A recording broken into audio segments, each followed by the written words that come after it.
इस बार international border को pensioners के लिए खोला जाएगा। इस दौरान उन नेपाली नागरिकों को भारत आने की इजाजत होगी जो भारत में अपनी सेवाएं दे चुके हैं, लेकिन बॉर्डर पर बसे भारतीय भी अब सीमाओं को उनके मुताबिक खोलने की मांग कर रहे हैं।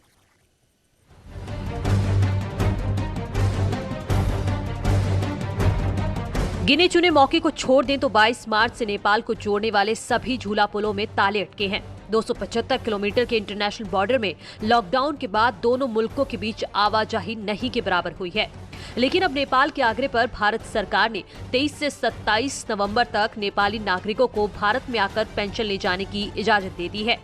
ये वे नेपाली नागरिक हैं जिन्होंने कभी भारत में अपनी सेवाएं दी थी।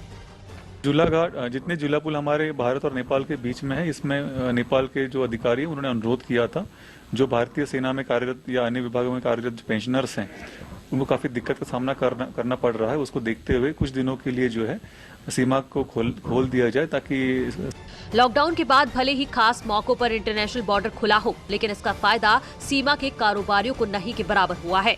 हालात तो ये हैं कि धारचूला से लेकर बनबसा तक के बॉर्डर में कारोबार पूरी तरह चौपट हो गया है, जिस कारण हजारों परिवारों की रोजी रोटी भी संकट में है।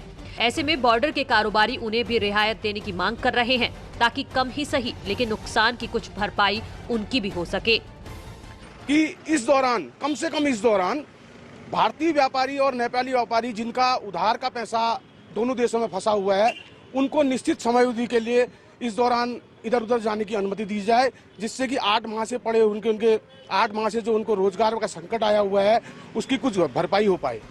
उत्तराखंड के इस बॉर्डर पर दोनों मुल्कों के रिश्ते एक परिवार की तरह तो है ही, साथ ही इनका कारोबार भी एक दूसरे पर टिका है। यही वजह है कि नाकेबंदी के बाद भारत के व्यापारियों की तरह ही नेपाल के कारोबारी भी बेहाल हैं।